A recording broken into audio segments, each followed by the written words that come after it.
24/7.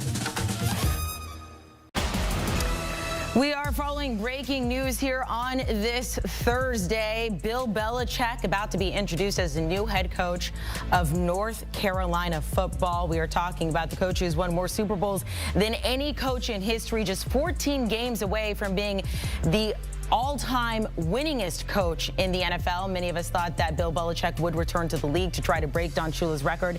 Instead, he is heading to the world of college football. Our lead NFL insider, Jonathan Jones, apparently now turned college football insider, helping us break this news earlier this week. JJ, I want to start with something that we haven't really talked about so much. What personality are we about to see as Bill Belichick takes the podium? We're used to two-word answer, Bill Belichick, but here we've seen him be a little bit friendlier, if you will, in the media the past handful of months. What version of Bill Belichick do we get here in a couple minutes? Yeah, I'm so excited for this press conference. And look, the version of Bill Belichick that I think we're going to get in this press conference is one who he's going to sell his program to recruits. Like if he's been paying attention to college football, which of course he has, he knows that his name alone isn't going to be able to do it. His resume with the New England Patriots isn't going to be able to do it. He needs to sell recruits in this draft and develop sort of system that he hopes to bring on and getting freshmen in the door, but also in free agency. Yes, you're going to have more NIL, right? And revenue share money is going to be coming in. But your name alone isn't going to bring these players in. And look, if all things are equal money-wise, why are they going to choose you over the college X? And so he needs to show that he's a guy who, yes, I take this seriously. Yes, we're going to win football games here, but this is where I'm excited to hear his pitch for the future of North Carolina football, and maybe a couple grumbles along the way with a question or two he may not appreciate. We're about to find out. Bill Belichick sitting down in Carolina blue, Tar Heel blue. There's the feed. Let's listen in. Good afternoon. Thank you all for being here, especially on short notice. As Steve said, I can't let the opportunity of so many sports journalists being here without recognizing our national championship winning women's soccer team, which won its 23rd national championship here on Monday.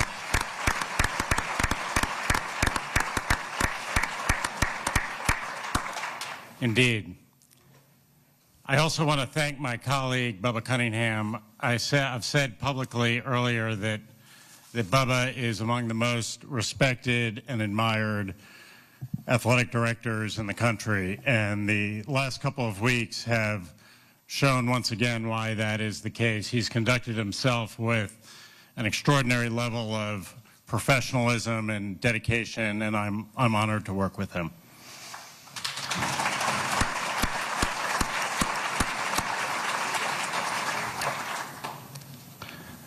So it's always a great day to be a Tar Heel, but today is an especially great day to be a Tar Heel. We've been playing football at Carolina since 1888, and I suspect that in those 136 years, there are a few days that have been as auspicious as this one. I've said many times that we want to be the best public university in the United States, and that means excellence in everything that we do. We're going to have an excellent college football program. We want to compete with the best, and we've hired the best coach. I was sent this morning this excerpt from Carolina's Football Media Guide from 1954. It's talking about one of the assistant coaches, Stephen Nicholas Belichick. When Steve joined the Carolina coaching staff 2 springs ago, he felt right at home working alongside Bill Edwards, who had already come here. Edwards was Steve's coach at Western Reserve, and for the past 4 years, Steve had been an assistant to Edwards at Vanderbilt.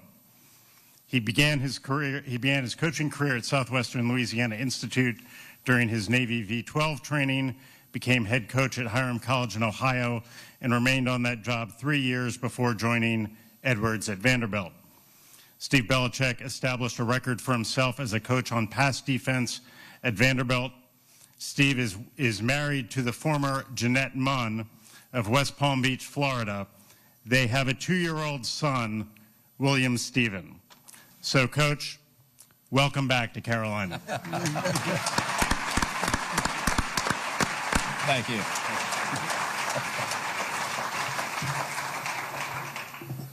Thank you very much, Chancellor. Really appreciate the kind words. And in the immortal words of Yogi Berra, the future ain't what it used to be.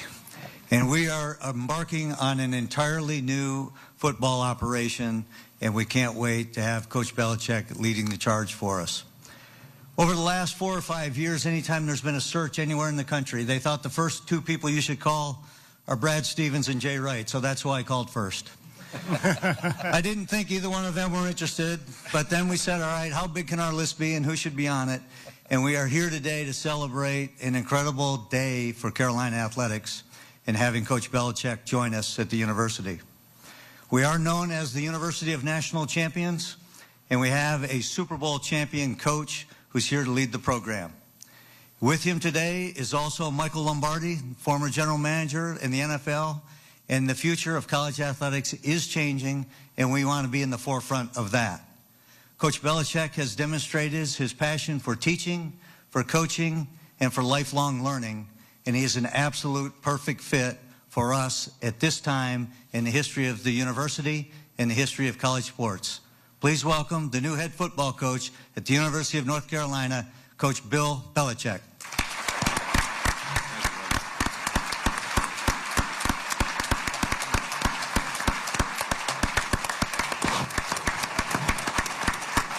Thank you.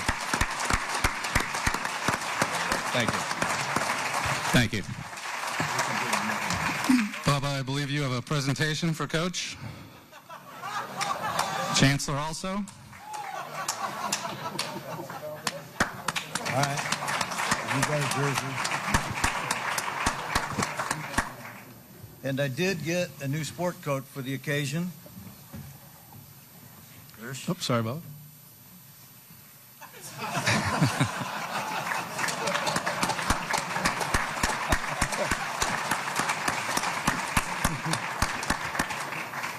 Well, Chancellor, thank you for the sweatshirt, but the truth of the matter is, I already have one.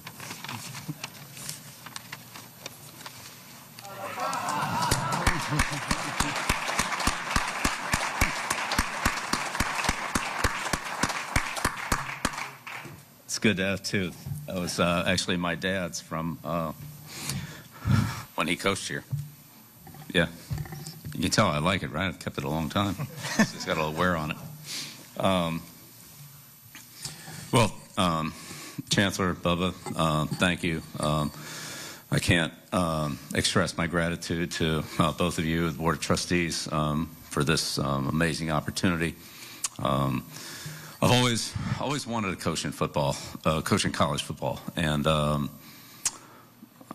it just never really worked out. Had some good years in the NFL, so that was okay. But this is really kind of a dream come true. I grew up in college football with my dad. As the coach at Navy for 50 years, so as a kid, all I knew was college football, and so it's great to come back home to Carolina and back in an environment that I really grew up in. When you're little, you don't remember everything. Obviously, I was too young to remember a lot of things from Carolina, but as I grew up, you hear the same story over and over and over and over again, and so one story I always heard was Billy's first words were, "Beat Duke."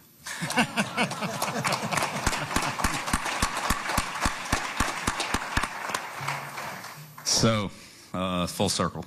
But again, very grateful and appreciative for the opportunity.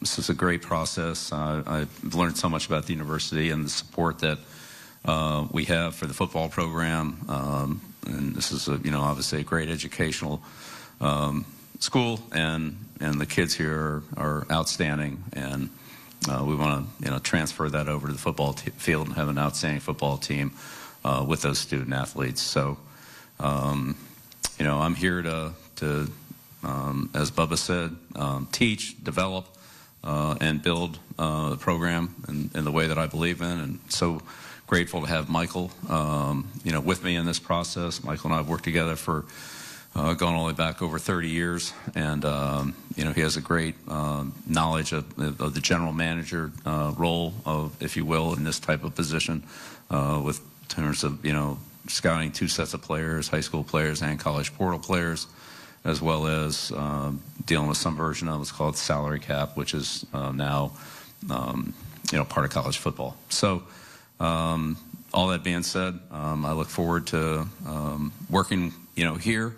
I talked to the players a little earlier, and, it was a great opportunity to start to get to know them and start to build the program.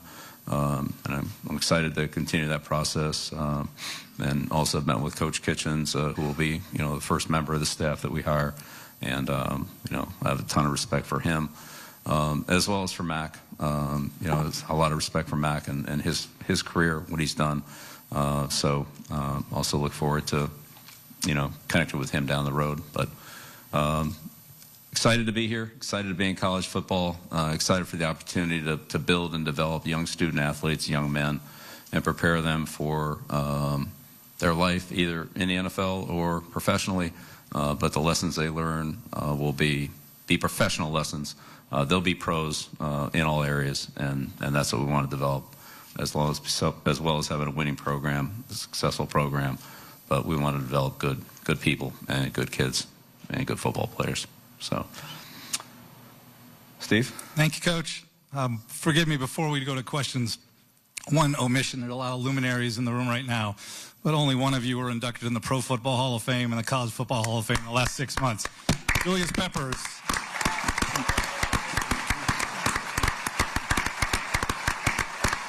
Congrats, Pep. Okay, again, please, if you would identify yourself and your affiliation quickly. Let's get through the questions quickly so we can get to as many people as possible. Hold your hands right now because I've got 7 assigned already. We're going to start over here on the right-hand side. Aaron Beard with the AP. I've already done that part. Go ahead, Aaron.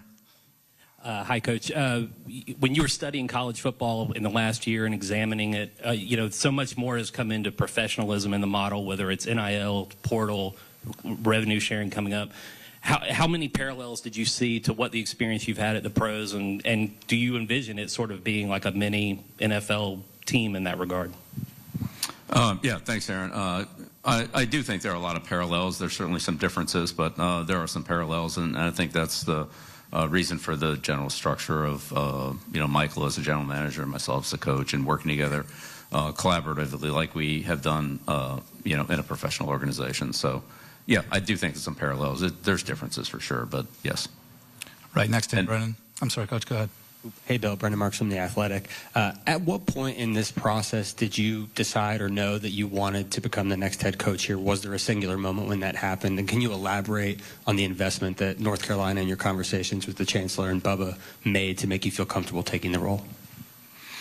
Yeah, I mean, it was, we went through a process, but it was great. Every step of the way was great. The support was tremendous. All the things that I feel are important to having a successful program, Bubba and Chancellor Roberts reaffirmed. And I think they've made they've made a great commitment to this program. Obviously, a great university. And I'd say along the way, as kind of things got out, if you will, the amount of support that I got from Carolina grads, former Carolina football players, people that are connected with this university was really overwhelming. And not that I'm any social media expert, because I'm not, but there was an awful lot of, positive feedback from my face and stuff like that, and it was great. Front row left here, Chip. Chip Alexander, News Observer in Raleigh. I'm roughly your age, so I ask you this respectfully. Just at 72, why do you want to keep coaching? What's in it for you? You've proven yourself over and over, and your legacy is set. Why keep coaching? Well, beats working. Good. When you love what you do, and my dad told me this, when you love what you do, it's not work.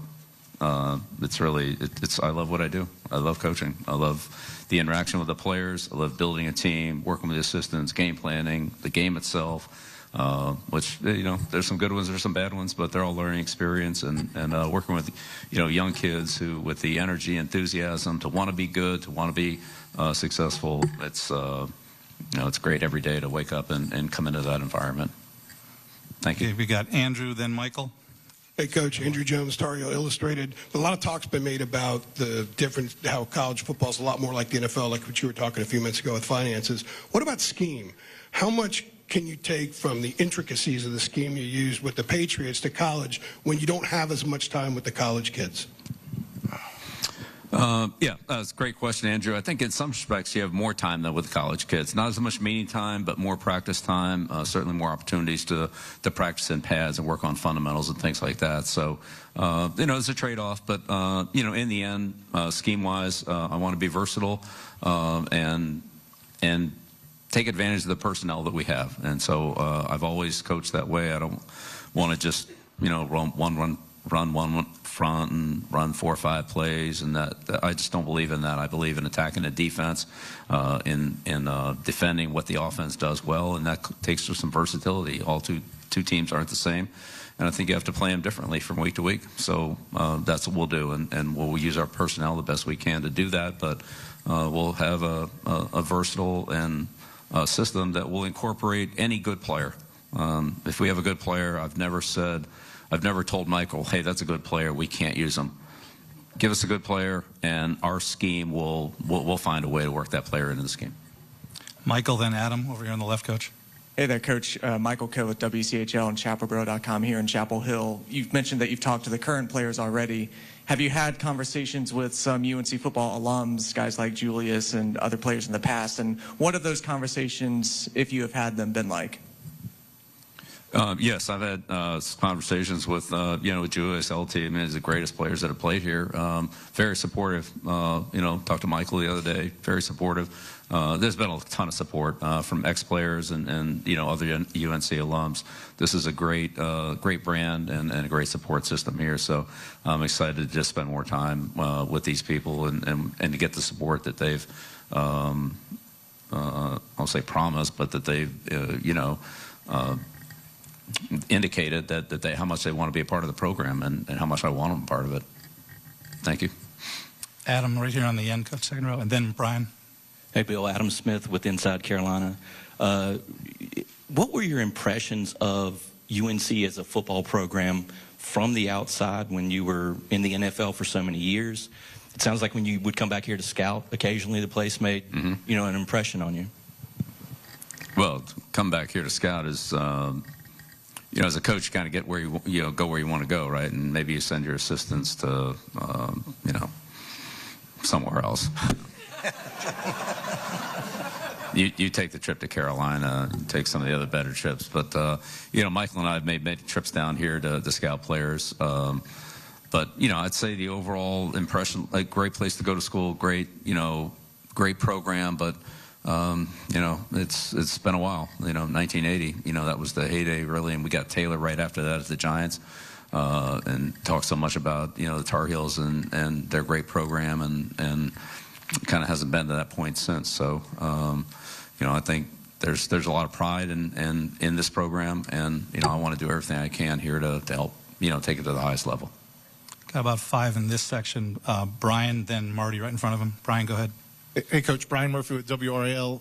Two, if you don't mind. How do you envision filling out your staff? Do you think it'll be former NFL coaches? Will it be current college coaches? And what about your son? And then for Bubba and Chancellor, did it take some time for you to get comfortable with the idea of hiring a coach with no college experience, one who's a little bit older? And how did that process sort of play out? How did you become comfortable with that? Coach, you first, please.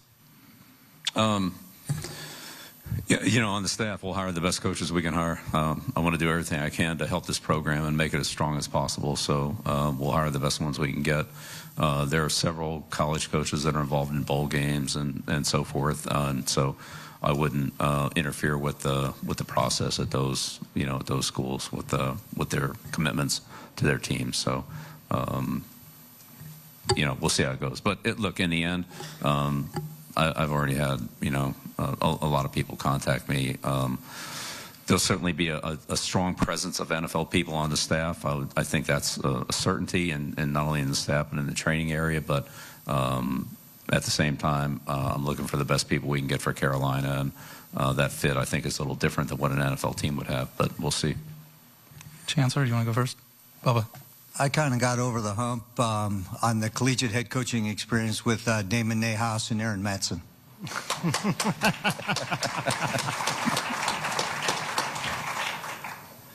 Nothing Marty? to add to that. I didn't know if the chancellor wanted to weigh in on that. No. Marty, go ahead. Coach, good afternoon. Marty Smith from ESPN. When a guy like you with that resume walks in the door here, expectation skyrockets. I wonder how you'll define success at the University of North Carolina. We've seen that guys can flip programs quickly in the portal era. So what is success to you here?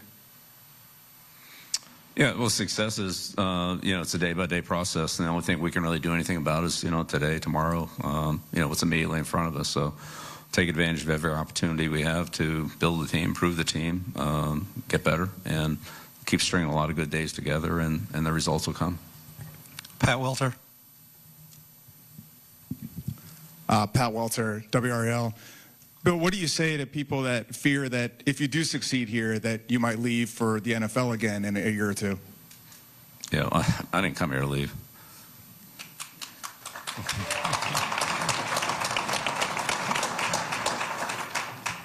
Art Chansky. Then Skip. Art Chansky, Newton, Massachusetts. Valuation of the roster and roster turnover is very important. Besides talking to the players individually and watching film, what other ways are you to evaluate this current roster to see what kind of additions you might need through the portal and other measures? You can't work them out on the field before spring practice, right? Well, but they're working out there now, getting ready for the bowl game. Right. So they're practicing on a daily basis. And, I'm in very close contact with Coach Kitchens, and, Michael and I are here now, so we'll start the process and take advantage of all the opportunities we get. So some of those are in person, some of those are in training, some of those are on film, and so forth. Some players are injured, and those are, wouldn't be able to be evaluated now, but there are other ways to look at them, what they did in the past, and try to project what their future is. Thank you. Like Skip Foreman here, right in a row. Skip, then Jeremiah. We'll skip over to this side. Coach Skip Foreman with the News and Record of Greensboro and the Winston-Salem Journal. On my face and some of the other places, there are people who are still a little leery of your hiring and concerned about where the program is going and where you're going to take it. While you're concerned about football, there's always public criticism. And what do you want to tell those people? I'm here to do the best I can for the University of North Carolina and the program. That's what I'll do. I'll give it the best I have every day. To the right here, Jeremiah. Yeah, Jeremiah Holloway with Inside Carolina. Bill, one thing that you mentioned was you're looking forward to teaching and developing, a lot of the, the younger players here at UNC. Obviously, when you were in the professional realm, players, a little older, got families, things like that. What do you kind of envision, and what excites you about the differences of working with, kind of those younger 19, 20-year-olds as compared to, working with some of the, older guys like you did in the NFL? Right. Well, again, in the NFL, it's a combination of a lot of things. But if you look at the players we had in the NFL, Tom Brady was a fourth-string quarterback his rookie year. He didn't exactly come in as, with any play time at all. Gronkowski, he, didn't do too much his rookie year. Julian Edelman played quarterback in college. Then he was a wide receiver. Then he was a punt returner. So developing players is, something that Michael and I believe strongly in, and we'll support that with the staff, and we'll support that with the program. There's a lot of opportunity and room for growth for all players, whether 19, 20, or honestly 22, 23. Now, look, there's a certain point in their NFL career where they kind of level off, and maybe there's a little, maintaining that is really where they're at. But there's so much growth in players, and again, I just think there's a little more time to do it here at the college level, and I'm excited about that opportunity. So, if I've already called on you and asked one, I'm not going to come back to you until I've gotten everybody through, so you can save your arms. Joey, then Mitchell. Coach Joey Powell inside Carolina. I think there's some similarities between today's modern era with players and recruiting as to obviously what you've seen in the NFL. What do you see similar about that and the recruiting process versus just all an out-and-out free agency that you had when you were in the league? Well, I think there's a number of differences. I mean, the free agency in college, if you will, is annually. In the NFL, players were, generally speaking, with a team for 4 years until they were eligible for 4 years for free agency. They could be released before that. So, that would be one difference. There's actually more movement in college football. There's more structure in the NFL in terms of agents, salary cap, standardized contracts, things like that with the NIL. And the revenue share, it's just structured a little bit differently. So, yeah, and some, I don't say technical things, but some logistical things like that are different. But, all manageable, and every other college team is doing the same thing that we are, so, except for Army, Navy, and Air Force. But they're, that is what it is. So, I think to Bubba's point, like trying to be ahead of the game, ahead of the curve, ahead of the process, that's what we're always going to try to do. Give it to Tommy, right? Or Mitchell, I'm sorry, Mitchell, then Tommy. Go ahead, second row. Yeah, Mitch Northam, North Carolina Public Radio. For Chancellor Roberts and Bubba, during this process, because of all the changes that everybody has mentioned with college football and the changes to come with the House settlement, was it important for y'all to pursue someone who has the extensive pro experience that Coach does? Well, it certainly was a factor in it. And we looked at a wide variety of people. And obviously, when it became realistic that he was available, and it certainly was a path that we really wanted to go down and explore. And we're just really fortunate to be here today. And he's willing to say yes and to lend his expertise and knowledge to Carolina. So very excited about it. Tommy, second row. Coach Tommy Ashley with Inside Carolina. You've been in the game a long time. How much have you seen the game itself change, and how much have you sort of changed over the years you've been involved in the game, and now you bring it to the college level? Well, yeah, of course, the game's changed a lot, and really in every area, wherever you want to look, whether it's the size of the players, the equipment, the technology. But, I mean, in the end, you got, 120 yards, 100-yard field. And it comes down to blocking, tackling, ball security, fundamental execution. I mean, all those things are still important regardless of whether you're in 12 personnel or 11 personnel, whether you're in nickel or base defense. There's still a lot of fundamentals, and that's really the basics. And players like Julius and LT, and, guys like that are good fundamental players and great players, great athletes as well. When you put all that together, that's where you get the excellence. And it's not just about athletic talent. It is about athletic talent, but it's also about, fundamentals, execution, and technique. Third row, Rod. Rod Baxley, Fayetteville Observer. Bill, you've talked a lot about your dad's influence on you and watching him at Navy and breaking down film with him. What are some of those lessons you still carry with you, and what do you remember from those experiences that you keep going back to? Well, what I remember from being with my dad was when we would go scout a game, you had one look at every play. That's it. There was no replay board. There was no TVs in the press box. You had one look at it. And he had his pad and he had his, what he worked off of. And didn't matter whether it was a kickoff return that he was diagramming, a blitz that he was diagramming, or a running play or a pass play. He had to get the whole play, and you had one look, and that's it. And you better hope the guy in front of you didn't stand up there in the play. But he taught me how to watch football, how to watch the key things, how he learned, how he trained his eyes to go from one part of the play to another part of the play based on what the initial read was as a scout. And so those things are very valuable. Now there's more technology on the sideline. You honestly don't have to do it as well, but that's how I learned.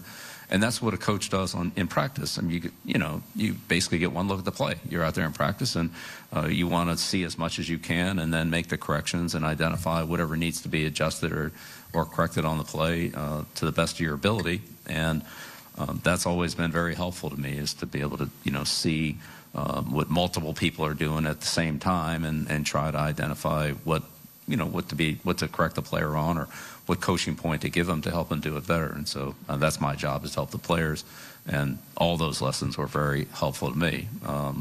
And I'd say in addition to that, the big thing for him was, make sure you get the big things right. I mean, every detail is important, of course, but spend too much time on the details and miss the big picture: blocking, tackling, ball security, penalties, etc.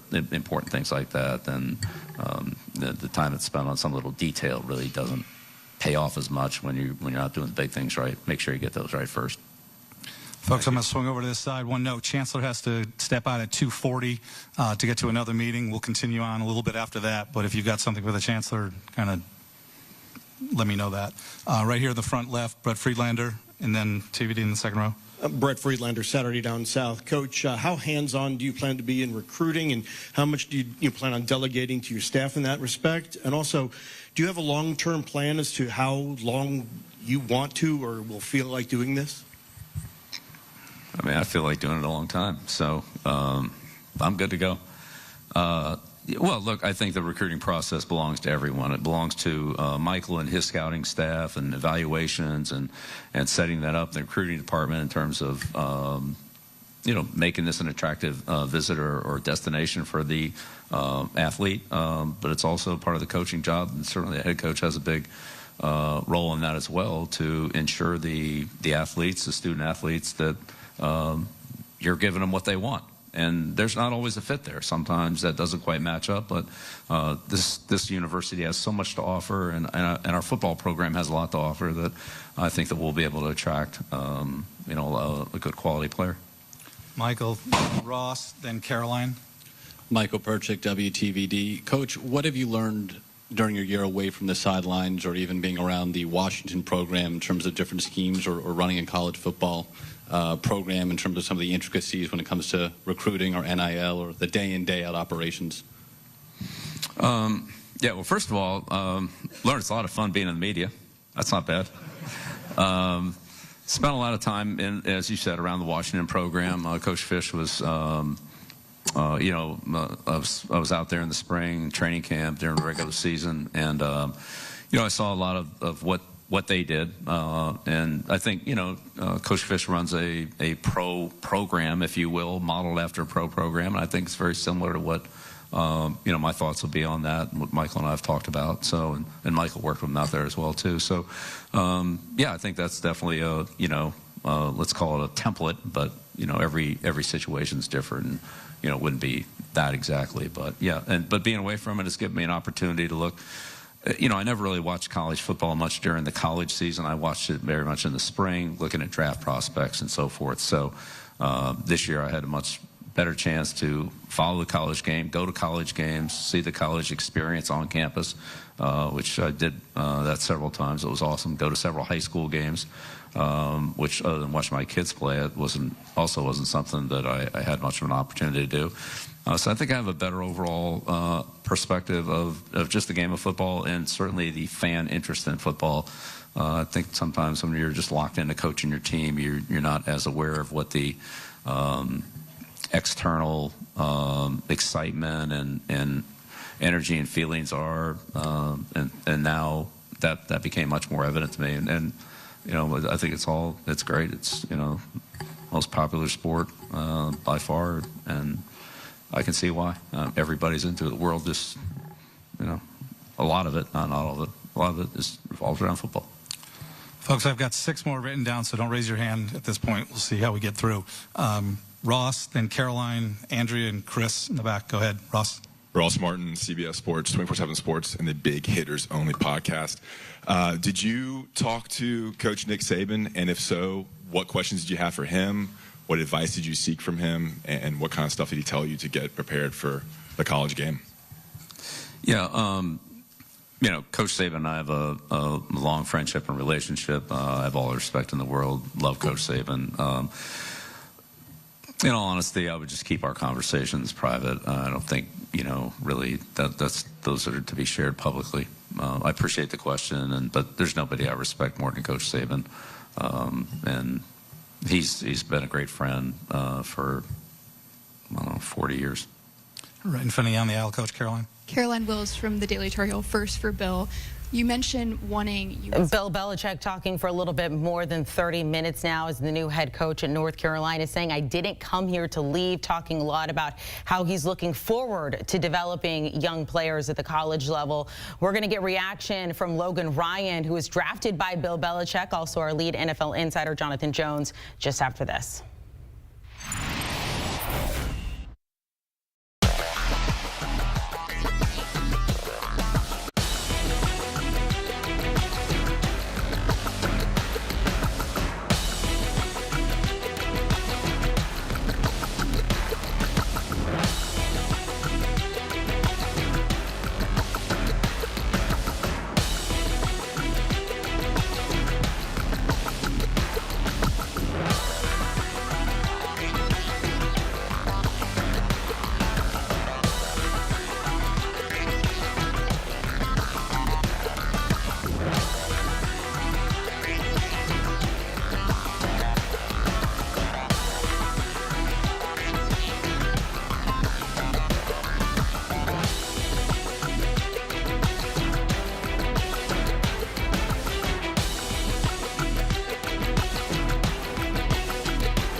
And welcome back here to HQ. Bill Belichick being introduced as the new head coach of North Carolina, saying that he actually did always want to coach in college football. We have Jonathan Jones, Logan Ryan here. I'm going to let you guys look back down. We're going to listen in a little bit more and get reaction from you guys here in just a minute when Bill wraps up. Luke DeCock from the Raleigh News and Observer. Just curious, there were reports that you had prepared a document or organizational Bible. Were those accurate? I reserve a follow-up if the answer is... Yeah, I mean, don't believe everything you read in the papers, all right? I have no idea where that came from. I don't have a 400-page document. I mean... And to think I would just go out and hand it, I mean, come on, really.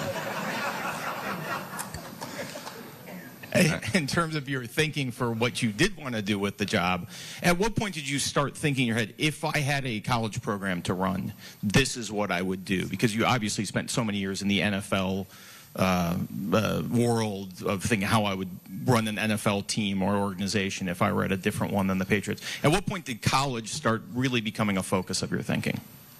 You know, I mean, that's a great question. Here's what I would say. College kind of came to me this year. I didn't necessarily go and seek it out, but I had many coaches, I mean, we're probably a couple of dozen coaches, talk to me and say, hey, can we sit down and talk to you about these things?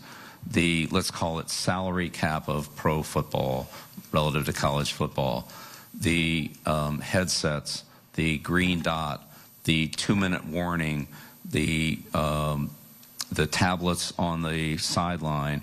Those were all rules changes this year in college football that were either the same or similar to what we had in the NFL.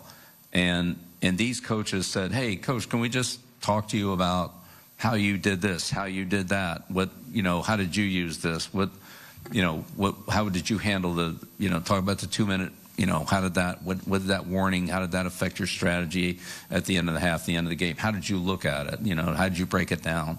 And so as those conversations started, and then the personnel conversations started relative to salary cap and how you spend whatever the allotment of money you have is, whether that's by player, by position, by, you know, freshmen, recruits, transfer.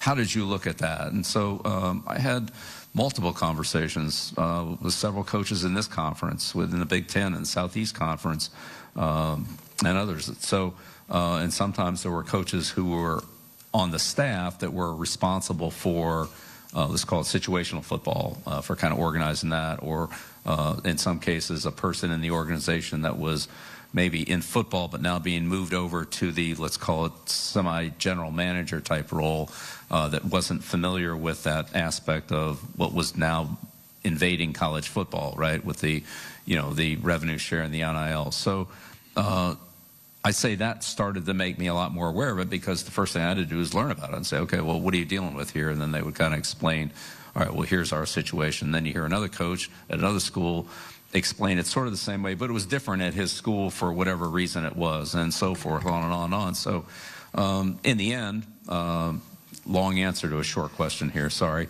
You know how I like to ramble on in press conferences, right? But yeah, you just, you know, as you learn different things about different programs and you start to put it all together, then there's some common threads, and then there's some variables. Last two questions are David Teal and then Trevon on the right-hand side, Coach. David Teal with the Virginia Pilot and Daily Press in Norfolk. Bubba, in this era of revenue sharing, player compensation, and the House settlement, is it possible to be all in on football and men's basketball institutionally, financially? Yeah, great question, David. And I think so, and I think it's why we're trying to do what we're doing. I think if you go all in on those two sports provide all of the finances for the rest of the department. The more successful we are in football, the more successful we are in basketball, the more opportunities we're going to be able to provide for everyone else here. So I'm delighted with it, and I think our future is incredibly bright given his leadership and that of Hubert Davis. Our women's basketball program is starting revenue share this year with the NCAA tournament, and Courtney's done a fantastic job. So I think the continued investment is an investment in the future of Carolina athletics. I goofed. I forgot Nia. I'd said yes to her a while ago. Nia, go ahead. Hi, Coach. I wanted to ask what challenges you anticipate having in the future from transitioning from the NFL to college sports, particularly in coaching players, relating with them, influencing them, whether they're in the portal or just recruits who think about coming to Carolina.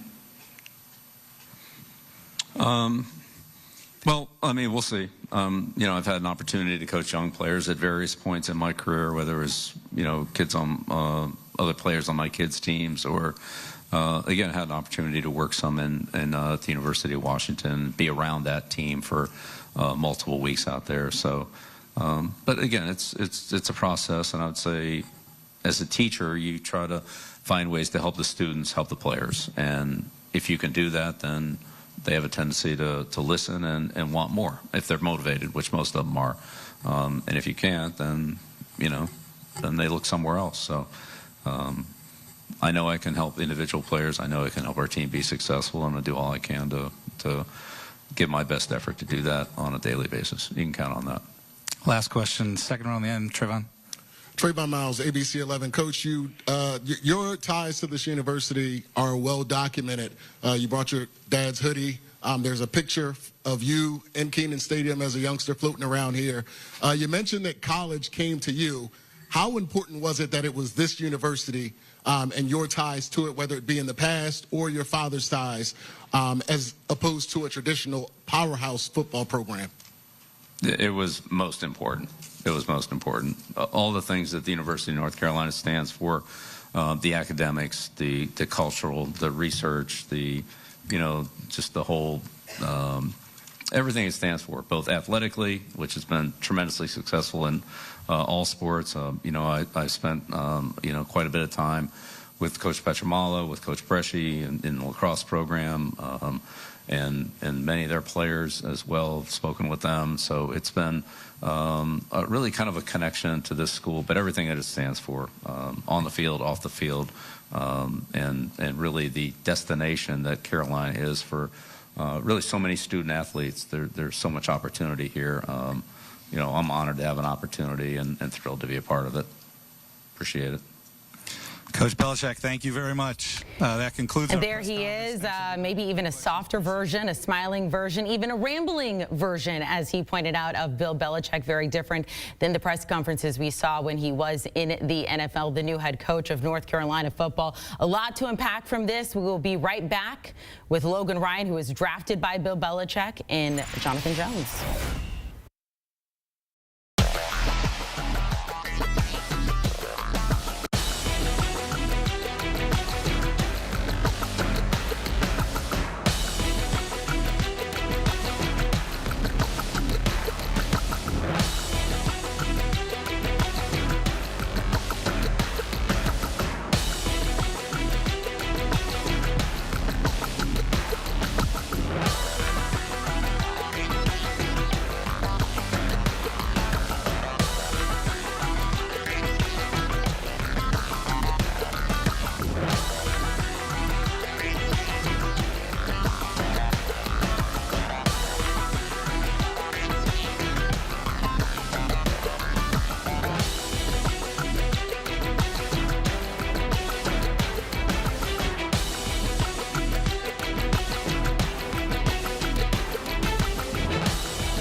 Back here on HQ, we have seen it now. The first look at Bill Belichick, hearing from him for the better part of an hour at a press conference this afternoon, introducing him as the new head coach of North Carolina football. He did admit that college football somewhat found him this season, but also said he always dreamed of coaching in college football. Here's a poll that we put out. Will Bill Belichick lead North Carolina to the college football playoff during his tenure? 75% of you saying yes right now, 24% saying no. North Carolina has not won a conference title since 1980. Jonathan Jones, Logan Ryan on the other side.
CBS Sports HQ on a very interesting and even historic Thursday, if you will. Bill Belichick officially introduced as the new head coach of North Carolina football. If you're curious what the fashion is going to be in North Carolina next fall, it's going to be cutoff hoodies. That guy, we saw a much different version of Bill Belichick when he spoke to the media this afternoon. Did in fact saying, I did not come here to leave, talking about how he always wanted to coach in college football, admitting though that it did find him this season. Bill Belichick, the most most Super Bowl wins out of any coach in NFL history. North Carolina, very far behind those numbers. North Carolina has not had a winning season since 2015. They have not won a conference title since 2015. Jonathan Jones, Logan Ryan listened into the entire press conference here. Logan, you were drafted by Bill Belichick back in 2015, won 2 Super Bowls with him. I'm very curious. He talked so much. He said, I want to teach, develop, build student athletes. He talked about wanting just to develop in general, how professional they're going to be when they leave the program in any aspect of their life. Did you see any version of that Bill Belichick when you were with him with the Patriots? Yeah, absolutely. I mean, coaches are nothing more than teachers. And he's the greatest coach of football of all time. He's the greatest teacher of football. You got to give him credit. He could coach and teach rookies. He can coach and teach Tom Brady in his 14th year, 15th year. So he's the greatest to ever do it. And I think, you know, what's tripping everyone up, and the question is, Bill, how are you going to adjust to college? How are you going to adjust to recruiting? And the real answer is, he said it, is that college is turning into the NFL. You got a salary cap. You got helmet communication. You got tablets on the sideline. The quarterback has a green dot. These are all NFL things, and college coaches reach out to him this past year to pick his brain on it. End of game situations with timeouts. He's the best at that. So the college game's adapting to the pro game. It's basically minor league sports now. And now you got the greatest pro coach going down to that level. I think it's a great fit. I think he's going to have a blast down there. I think there's going to be no issue with recruiting, because those that want to be great will go seek to be taught by a great teacher. JJ, you are not only our lead NFL insider, you happen to be a graduate of the University of North Carolina. So from a fan perspective, from a football perspective, what were some of your biggest takeaways that are still running through your mind after hearing that press conference? Yeah, I mean, look, as a reporter, as a former student journalist at North Carolina at the Daily Tar Heel, this is just a fever dream, right? There is nothing better than this story. Whether he has success or not, just be in the extremes. The last thing that Bill Belichick needs to be, if I am a fan of Carolina, if I'm a reporter covering Carolina, is another 7-5 year. You either go win 10, 11 games, something that the UNC Tar Heels have only done once since the turn of the century, or you really struggle like we have seen Carolina do ever since that JMU loss earlier this year.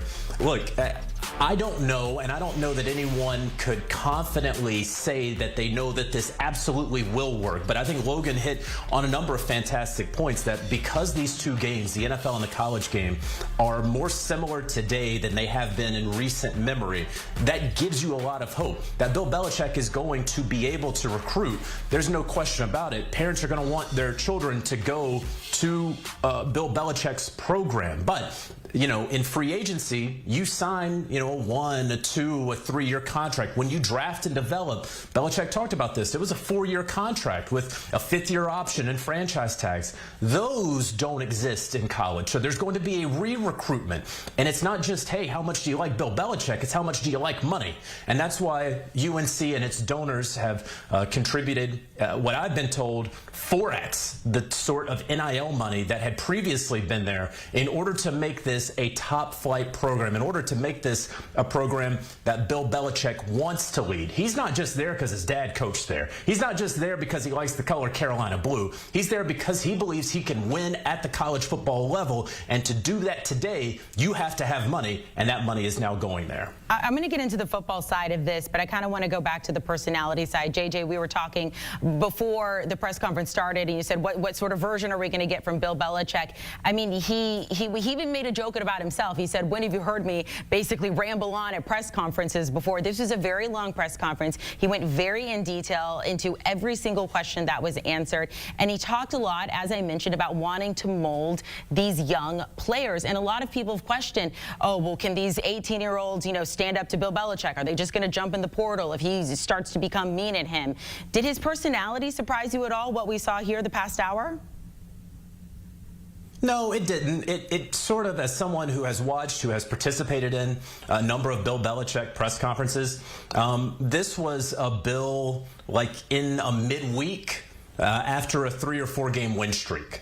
Right? I mean, this was sort of like the Bill that we have seen across our television channels lately. Like, he knows that there is no use in being gruff right now. There's no reason to decline to answer a question.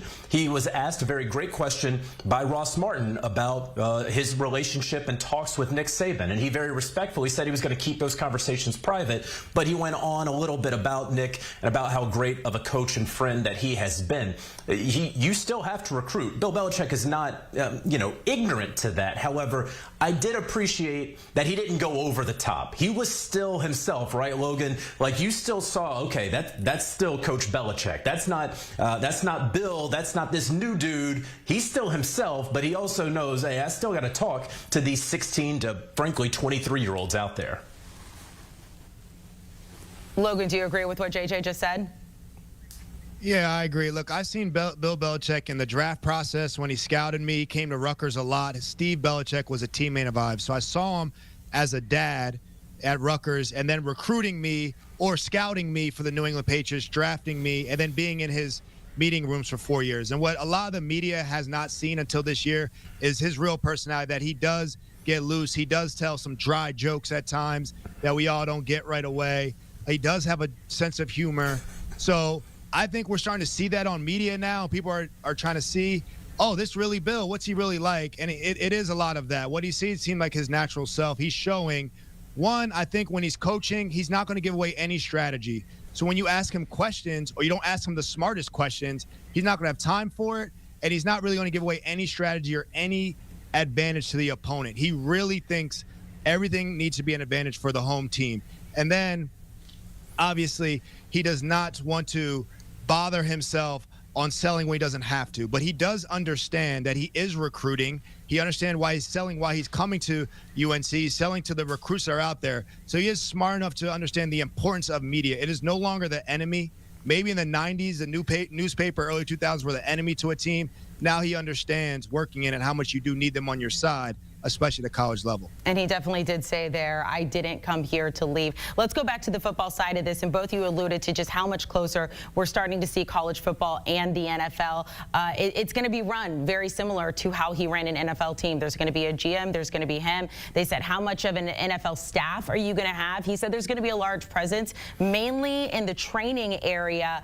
But just looking at the landscape of college football, Logan, I want to start with you. Yes, he is doing this in order to win, but also, is this just showing how much closer college football is starting to be to the NFL? Absolutely. College football is like I said, it's minor league sports now. It's just a development for the NFL. That's truly what it is. And I think Deion Sanders has showed us all that. Deion Sanders says he doesn't leave his Boulder to recruit. Why would I go to a high school kid's couch? They'll come to me. If they want to see it, they'll come to me. And I believe Bill Belichick's got the same approach. He said, I'll coach, I'll recruit him in-house. He's going to have a full front office, similar to an NFL style with Mike Lombardi, a former NFL GM, running the show. Now, when it comes to NIL and money and what a kid's given, now I did some calling college games this year for CBS, and I sat down with a lot of coaches and asked them questions about NIL and how they like it and how it works for them. And obviously, it's a new landscape for everybody. But what a coach did tell me, which is interesting, he said, I don't guarantee the kids anything.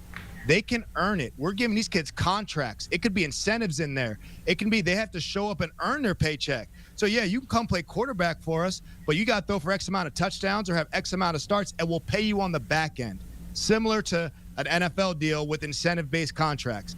It's going to get that serious, and you might be able to hold the kids accountable based on these contracts if you don't get that money, if you don't perform like you said. So it's not as simple as, oh, they're giving this kid $10 million. You don't have to do a thing. No, they have to show up and perform similar to the NFL. So what this league is turning into is a lot of the NFL rules. And like I said, we haven't seen a greatest of all time coach go down to this level, which is turning into pro sports anyway.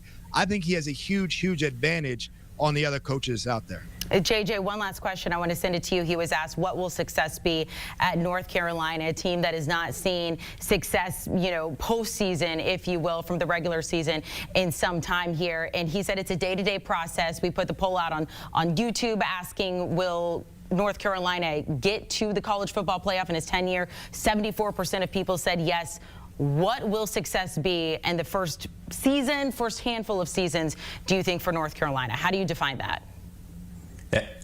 First of all, no surprise he was not going to go out there and put a wins figure on what success is, right? That he's just going to keep the main thing. He's going to say we're focused on today, focused on tomorrow. I will say this, and I know we're wrapping up here, and so we should have a whole lot of excitement about Bill Belichick, and there should be, and there is, right? There's also some cold water that we can sort of dump on this, because the North Carolina program, and I do feel some authority to be able to speak to this, that football, they've tried everything over the years. They are now trying the one thing they never did, which was to get the greatest NFL coach of all time to come there. But they tried it with Butch Davis. They tried it with Matt Brown 1.0 and 2.0 and Larry Fedora. And you can continue on the list of names. The fact is, this is a school that has not won an ACC title since before I was alive, before any of us talking right now were alive. They won division titles, right? But it is also because it is a basketball school. It is also because they do care about the non-revenue sports in a way that a lot of football schools do not. Women's soccer just won a national championship. Field hockey, both lacrosses, both tennises, they regularly compete for national championships. And in this era of NIL, there's only so much money that donors are willing to give to a certain amount of places. Those donors want Carolina basketball to hang a 7th NCAA title banner, right? That still matters to them. Bill Belichick's there. They still love basketball, though, and that's not going to change. And so there is going to be a push and pull in the future at North Carolina. How much are we going to devote to this newcomer and to football if it isn't working at some point? You look at Miami, more NIL, a Heisman Trophy candidate at quarterback, and they didn't make the college football playoff in the ACC. So am I willing to say, because it's Belichick now, that you can go ahead and forget about the previous decades of Carolina football and it is officially a new successful era? I wouldn't go that far, but no doubt about it, it is a new era of college football in Carolina. The Chancellor and AD were there on stage with Bill Belichick and basically said, we started making our list. How high can we go? Who can we get? Who's the biggest star that we can get to come here? They definitely got the biggest one there. Also, Bill Belichick asked about 72, 73. Why keep coaching? He said, because it beats working. Jonathan Jones, Logan Bryan, we appreciate it. Taking a look at North Carolina's schedule next season with Bill Belichick at the helm there, kicking off the season against TCU August 30th. By the way, they are set to play UConn in the Fenway Bowl. Maybe Bill Belichick will go, see what's going to go on with his new team. He did say that Freddie Kitchens will stay there as the interim coach through that game, and he is going to be the first person that he hires to stay on staff. Hey there, folks. I'm Tommy Tran. When we come back, we'll go from Chapel Hill to Citi Field. We'll hear from Juan Soto, the newest Met, and our insider Jim Bowden with whether or not the Mets are done.